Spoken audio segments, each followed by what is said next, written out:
G'day guys. So recently I got myself an iPhone XS just to familiarise myself with the iPhone world once more.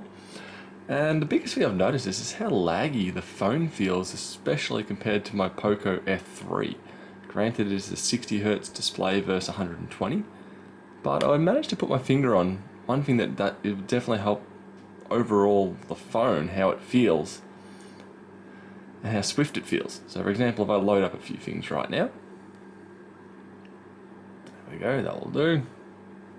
So if I go settings and I go down to, where are we, accessibility, and go to motion and reduce motion, essentially it's going to make that phone feel a fair bit more snappier.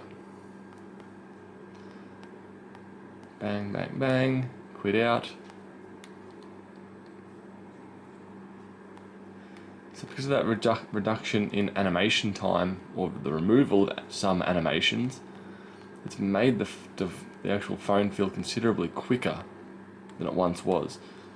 So if you're finding your iPhone a bit slow, go into settings, accessibility, motion, and go reduce motion. So with that, you should be able to, hopefully, at least in your own mind, have what feels to be a faster iPhone compared to what you're currently using. So that's just my small little tip, and I hope that helps. Catch us later. Bye.